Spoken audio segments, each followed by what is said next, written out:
ఓం నమః శివాయ. ఓం నమో నారాయణాయ. నరదృష్టి నివారణ కాల భైరవాయ నమో నమః. హరి ఓం. మా ఛానల్కి స్వాగతం. చూస్తున్న వీక్షకులకు ప్రేక్షకులకు ప్రియ కాల భైరవ భగవద్బంధులకి స్వాగతం పలుకుతూ మమ్మల్ని ఎంతగానో ఆదరిస్తూ ఉండబడినటువంటి ప్రియ సోదర సోదరీమణులకు, జ్యోతిష్య అభిమానులకు, సనాతన ధర్మ సంరక్షణ అందరికీ కూడా వైశాఖ మాస పూర్ణిమ శుభాకాంక్షలు.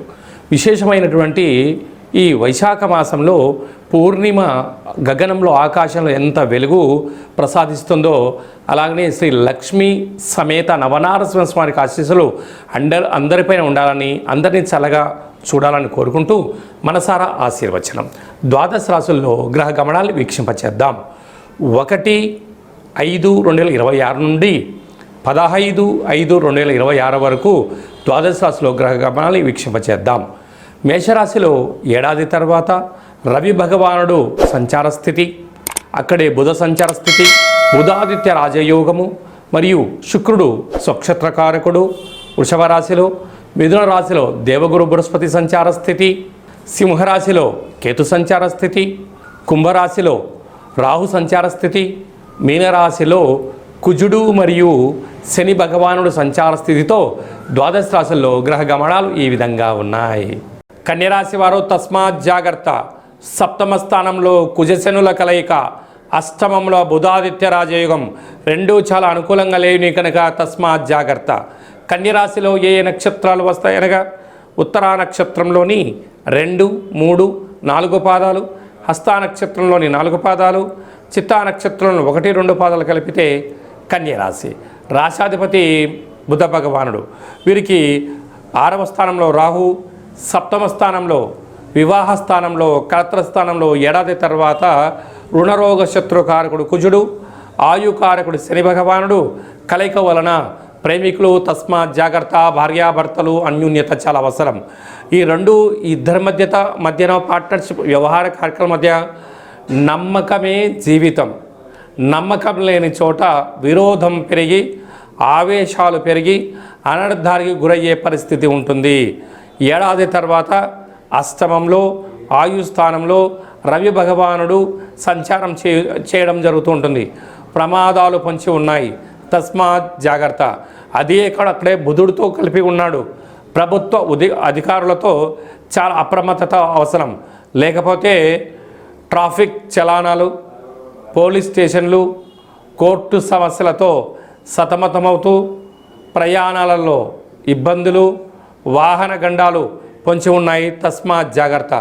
కనుక ఇలాంటి కాల సమయంలో గ్రహదోషాన్ని నివారించుకోవడం కోసము లక్ష్మీ సమేత నవనారసింహస్వామి యొక్క దర్శనం, స్వామివారికి గులాబీల దండ, స్వామివారి కళ్యాణంలో పసుపు రంగు వస్త్రాలు సమర్పింపజేయడము, అలాగనే పూర్ణిమ తిథి యందున నీటిలో పసుపును వేసి చంద్రభగవాన్ని దర్శించి ఆ యొక్క పసుపు తిలకాన్ని మీరు దిద్దుకోగలిగినట్లయితే అదృష్టం కన్యరాశి వారి సొంతం. లేకపోతే ఆర్థికంగా ఇబ్బందులతో సతమతమవుతూ అనేక రకాల మానసిక వేదన గురవుతూ శరీరానికి రోగాలకు నిలయమయ్యే పరిస్థితి అధికంగా ఉంటుందని చెప్పి గమనించాలి. మనకు ఈ విధంగా వైశాఖ మాసం అంతను కూడా అద్భుతమైన ఆధ్యాత్మిక మాసము. అంటే సకల దేవతలు జన్మించినటువంటి కళ్యాణ మహోత్సవ కార్యక్రమాలను కూడా మనం చూసుకుంటూ ఉంటాం.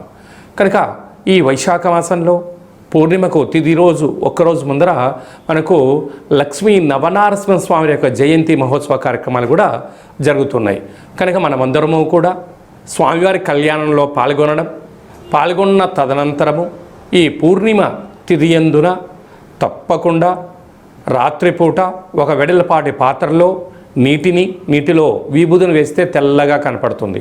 అందులో నుంచి చంద్రుని దర్శించగలిగినట్లయితే ఆ చంద్రుని చూస్తూ మీ కోరికలు కోరుకొని ఈ యొక్క సంపూర్ణమైనటువంటి చంద్రుడి దర్శనం చేసినటువంటి ఈ యొక్క క్షీరసాగరంతో సమానమైనటువంటి ఈ యొక్క విభూది జలాలను తలపైన చల్లుకున్నట్లయితే, తదనంతరం ఒక మామిడి వృక్షానికి పోసినట్లయితే అఖండమైన అష్ట కష్టాలు తొలగిపోయి అష్టైశ్వర్య ప్రాప్తి కలుగుతుందని చెప్పి గమనించాలి. మనము ముఖ్యమైన పండగల గురించి క్లుప్తంగా సవివరంగా సంపూర్ణంగా తెలుసుకుందాం.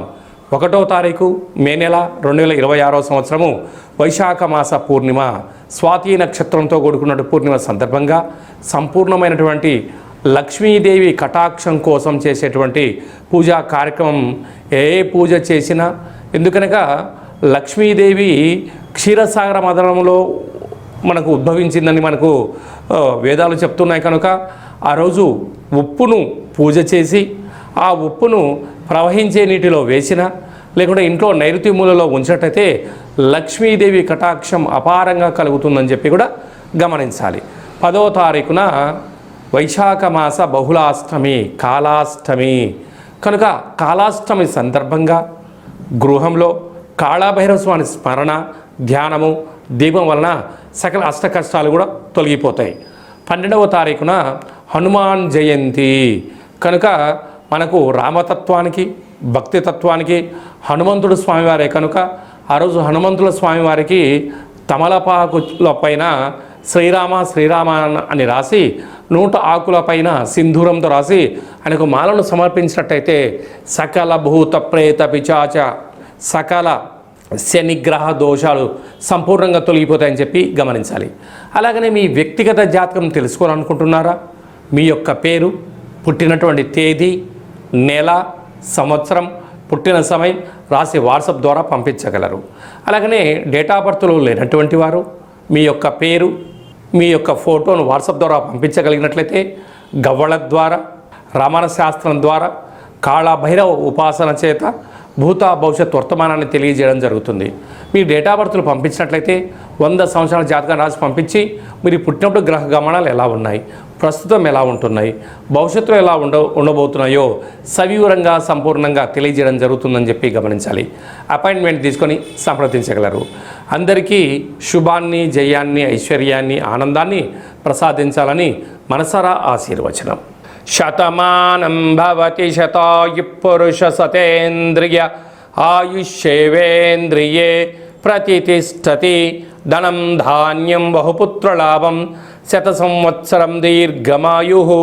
సర్వే జనా సుఖినో భవంతు. లోకా సమస్తా సుఖినో భవంతు. సర్వం కాళభైరవ దేవతార్పణమస్తు. హరి ఓం. ఈ వీడియో మీకు నచ్చినట్టయితే మా ఛానల్ని సబ్స్క్రైబ్ చేసుకోండి, లైక్ చేయండి. ఈ ఆధ్యాత్మిక భక్తి సమాచారాన్ని భగవద్బంధులకు, మిత్రులకు చేరవేసి హిందూ ధర్మాన్ని కాపాడండి.